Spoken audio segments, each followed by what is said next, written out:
ಮೊದಲು ಟ್ಯಾಕ್ಸ್ ಎಲ್ಲನೂ ಕಡಿಮೆ ಮಾಡಿ ಈ ಮದುವೆ ಬಡವರಿಗೆ ಮದುವೆ ಮಾಡೋರಿಗೆ ಈ ಗೋಲ್ಡು ಮತ್ತು ಬೆಳ್ಳಿ ಅವೆರಡರ ಮೇಲೂ ಸುಂಕವನ್ನು ಕಡಿಮೆ ಮಾಡಬೇಕು.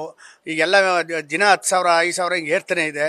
ಈಗ ಬೆಳ್ಳಿ 3,70,000 ಇದೆ ಕೆಜಿ, ಚಿನ್ನ 160 140 ಇದೆ. ಎಲ್ಲನೂ ಸುಂಕ ಕಡಿಮೆ ಮಾಡಿ ಬಡವ್ರ ಕೈ ಇಟ್ಕೋಂಗೆ ನಾಳೆ ಮಾನ್ಯ ಪ್ರಧಾನಮಂತ್ರಿಗಳು ಎಲ್ಲ ಕಡಿಮೆ ಮಾಡಬೇಕು. ಮತ್ತು ಮೈಸೂರಿಗೆ ಒಂದು ಈಗ ಕುಶಾಲನಗರ ಹೈವೇ ಇರ್ಬೋದು, ಈಗ ಮೈಸೂರಿಗೆ ರಿಂಗ್ ರೋಡ್ಗಳಿರ್ಬೋದು, ಇವಕ್ಕೆಲ್ಲ ಹೆಚ್ಚಿನ ಆದ್ಯತೆ ಕೊಡಬೇಕು ನಮ್ಮ ಪ್ರೈಮ್ ಮಿನಿಸ್ಟ್ರು ನಮ್ಮ ಮೈಸೂರಿಗೆ. ಮತ್ತು ನಮ್ಮ ಕರ್ನಾಟಕಕ್ಕೂ ಹೆಚ್ಚಿನ ಅನುದಾನ ಕೊಡಬೇಕು ನಮ್ಮ ಸೆಂಟ್ರಲ್ ಗೌರ್ಮೆಂಟು. ಬಜೆಟಲ್ಲಿ ಏನೆಲ್ಲ ನಿರೀಕ್ಷೆಗಳಿದೆ ಸರ್? ಈ ನಿರೀಕ್ಷೆಗಳು ಅಂದರೆ ಈಗ ನಮ್ಮ ಸೆಂಟ್ರಲ್ ಗೌರ್ಮೆಂಟಿಂದ ಏನಾಗಿದೆ ಅಂದರೆ ನಮ್ಮ ರಾಜ್ಯದಿಂದ ಅತಿ ಹೆಚ್ಚು MP ಗಳು ಹೋಗಿಲ್ಲ ಅನ್ನೋ ಒಂದು ಕಾರಣಕ್ಕೋಸ್ಕರ ಈ ಸಲ ಹೋದ ಎಷ್ಟು ಸ್ವಲ್ಪ ಅನುದಾನದಲ್ಲಿ ತಾರತಮ್ಯ ಮಾಡಿ ಕಡಿತ ಮಾಡ್ತಾಯಿದ್ದಾರೆ. ಹಾಗಾಗಿ ಈಗ ನಮ್ಮ ರಾಜ್ಯ ಸರ್ಕಾರ ಇವತ್ತಿನ ರೋಡ್ಗಳು ಮಾಡ್ತಾ ಇಲ್ಲ, ಯಾವುದೇ ಒಂದು ಹೊಸ ಯೋಜನೆಗಳು ಕೈ ಹಾಕಿಲ್ಲ. ಇವರು ಏನೋ ಅವರೇನೋ ಒಂದು ಅವರ ಸರ್ಕಾರ ಬರೋಕ್ಕೋಸ್ಕರ ಒಂದು 5 ಭಾಗ್ಯಗಳನ್ನ ಕೊಟ್ಟು ಬರೋ ದುಡ್ಡನ್ನೆಲ್ಲ ಜನಗಳ ಟ್ಯಾಕ್ಸ್ ದುಡ್ಡನ್ನು ಅದಕ್ಕೆ ಹಾಕ್ತಾಯಿದ್ದಾರೆ.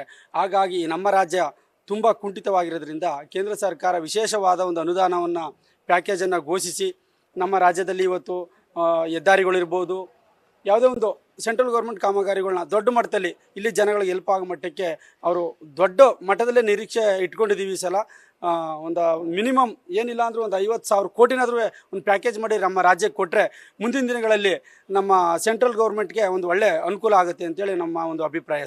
ಸರ್ ಒಳ್ಳೆ ಇಂಜಿನಿಯರಿಂಗ್ ಕಾಲೇಜಸ್ ಬೇಕು. ಇಂಜಿನಿಯರಿಂಗ್ ಕಾಲೇಜ್ ಕಮ್ಮಿ ಇರೋದು ಮೈಸೂರಲ್ಲಿ. ಮೈಸೂರು ಬೆಳೀತಾ ಇದೆ. ಮೈಸೂರಿಗೆ ನೆಕ್ಸ್ಟ್ ಹಬ್ ಇದೇನೆ ಮೈಸೂರೇ ಆಗ್ತಾ ಇರೋದು. ಆಮೇಲೆ ಪೆರಿಪರಲ್ ರಿಂಗ್ ರೋಡ್ ಬೇಕೇ ಬೇಕು, ಅವಶ್ಯಕತೆ ತುಂಬ ಇದೆ. ಯಾಕಂದರೆ ಟ್ರಾಫಿಕ್ ಜಾಮ್ ತುಂಬ ಆಗ್ತಾ ಇರೋದ್ರಿಂದ ಪೆರಿಪರಲ್ ರಿಂಗ್ ರೋಡ್ ಬೇಕೇ ಬೇಕು. ಆಮೇಲೆ ಗ್ರೇಟರ್ ಮೈಸೂರು ಆಗ್ತಾ ಇರೋದ್ರಿಂದ ಈಗ ರೋಡ್ ಫೆಸಿಲಿಟೀಸು, ವಾಟರ್ ಫೆಸಿಲಿಟೀಸ್ ಎಲ್ಲ ನೀಟಾಗಿ ಆಗೋದಕ್ಕೆ ಅನುದಾನಗಳು ಬೇಕೇ ಬೇಕಾಗುತ್ತೆ. ಅದ್ರ ಜೊತೆಗೆ ಒಂದು ಮೆಡಿಕಲ್ ಕಾಲೇಜು ಬೇಕಾಗುತ್ತೆ. ಮೆಡಿಕಲ್ ಕಾಲೇಜು ಸದ್ಯಕ್ಕೆ ಇರೋದೇ ಮೈಸೂರಲ್ಲಿ ಒಂದೇ ಒಂದು ಮೆಡಿಕಲ್ ಕಾಲೇಜು. ಯಾಕಂದರೆ ಇದು ಮೈಸೂರು ಪ್ರತಿಷ್ಠವಾಗಿ ಎಲ್ಲ ಈ ಕರ್ನಾಟಕದಲ್ಲೇ ಇದು ಮೈಸೂರಲ್ಲಿ ಮೆಡಿಕಲ್ ಕಾಲೇಜ್ ಅಂದರೆ ಫೇಮಸ್ಸು. ಅದ್ರ ಒಂದೇ ಒಂದು ಇರೋದ್ರಿಂದ ಸಾಕಾಗ್ತಾ ಇಲ್ಲ, ಮತ್ತು ಇನ್ನೂ ಒಂದೊಂದು ಬೇಕಾಗತ್ತೆ ಮೈಸೂರಲ್ಲಿ ಅದೊಂದು. ಮತ್ತು ಪ್ರವಾಸಿ ತಾಣಗಳು ಜಾಸ್ತಿ ಇರೋದ್ರಿಂದ ಇಲ್ಲಿ ಹೈಟೆಕ್ ಸೆಕ್ಯೂರಿಟಿ ಬೇಕಾಗುತ್ತೆ. ಅದಷ್ಟು ಮಾಡಿಕೊಟ್ರೆ ತುಂಬ ಒಳ್ಳೇದು ಈ ಬಜೆಟಲ್ಲಿ. ಮೈಸೂರಿಗೆ ಏನೇನು ಬೇಕು ಅಂತ ನಿರೀಕ್ಷೆ ಇದೆ. ಸುಮಾರು ರೈಲ್ವೆ ಯೋಜನೆಗಳು ಬರಬೇಕು, ಫ್ಲೈಓವರ್ಸ್ಗಳು ಬರಬೇಕು, ಸುಮಾರು ಎಲ್ಲ ಪೆಂಡಿಂಗ್ ಇದೆ. ಸುಮಾರು ಎಲ್ಲ ಬಜೆಟಲ್ಲೇ ಮೈಸೂರಿಗೆ ವಿಶೇಷವಾದ ಅನುದಾನ ಕೊಡಬೇಕು ಈ ಸತಿ. ಯಾವಾಗಲೂ ಕೊಟ್ಟಿಲ್ಲ ಮೈಸೂರಿಗೆ ವಿಶೇಷವಾದ ಅನುದಾನ, ಈ ಸತಿ ಕೊಡಬೇಕು ಅಷ್ಟೇ ನಾವು ಮನವಿ ಮಾಡ್ತಾ ಇರೋದು. ನಿರೀಕ್ಷಣೆಗಳು ಅಂದರೆ ಅನುದಾನ ಕೊಡಬೇಕು. ಇಲ್ಲಿ ಮೈಸೂರಲ್ಲಿ ಇನ್ನೂ ತುಂಬ ಡೆವಲಪ್ಮೆಂಟ್ ಆಗಬೇಕು. ಏರ್ಪೋರ್ಟು ಬರೀ ಇದಕ್ಕೆ ಮಾತ್ರ ಪೂಜೆ ಮಾಡಿದ್ದಾರೆ ಅಷ್ಟೇ, ಅಲ್ಲಿ ಏನು ಇಂಪ್ರೂವ್ಮೆಂಟ್ಸ್ ಇಲ್ಲ, ಏನೂ ಇಲ್ಲ. ಅದೆಲ್ಲ ಕ್ಲೀನಾಗಿ ಮಾಡಿಬಿಟ್ಟು ಒಂದು ಮೈಸೂರಿಗೆ ಒಂದು ಒಳ್ಳೆ ಉತ್ತಮವಾಗಿ ಒಂದು ಬಜೆಟ್ ಕೊಟ್ಟರೆ ಅಭಿವೃದ್ಧಿ ಆಯ್ತದೆ ಅಂತ ಹೇಳ್ತೀನಿ. ಸರ್, ಮೈಸೂರಲ್ಲಿ ಬಜೆಟ್ನ ನಿರೀಕ್ಷೆ ಅಂದರೆ ನಮ್ಮದು ಸಾಂಸ್ಕೃತಿಕ ನಗರ ಅಂತ ಮೈಸೂರು ಮಹಾರಾಜರ ಕಾಲದಿಂದ ಬಂದಿದೆ. ಬಟ್ ಇದನ್ನು ನಾವು ಯಥಾಸ್ಥಿತಿಯಲ್ಲಿ ಉಳಿಸ್ಕೊಂಡು ಅದನ್ನೇ ಅಭಿವೃದ್ಧಿ ಮಾಡಿಕೊಂಡು ಆಮೇಲೆ ಈಗಿನ ರೈಲ್ವೆ ಸ್ಟೇಷನ್ನು ಸ್ವಲ್ಪ ದೊಡ್ಡದಾಗಿ ಮಾಡಬೇಕಾಗಿದೆ. ಪಬ್ಲಿಕ್ ಜಾಸ್ತಿ ಆಗ್ತಾ ಇದ್ದಾರೆ. ಮೈಸೂರಿಗೆ ಪ್ರವಾಸಿಗರು ಜಾಸ್ತಿ ಬರೋದ್ರಿಂದ ಅನುಕೂಲತೆಗಳು ಮಾಡಬೇಕು ಈ ಸತಿ ಬಜೆಟ್ ಒಳಗೆ. ಈ ಸತಿ ಏನಾಗ್ತಿದೆ, ಮೈಸೂರಲ್ಲಿ ಜಾಸ್ತಿ ನಮಗೆ ರೋಡ್ಗಳಾಗಲಿ ಇನ್ನೊಂದಾಗಲಿ, ಆಮೇಲೆ ಫುಟ್ಪಾತ್ ಪಾರ್ಕಿಂಗ್ಗಳಂತೂ ಭಾಳ ತೊಂದರೆ ಆಗ್ತಾಯಿದೆ.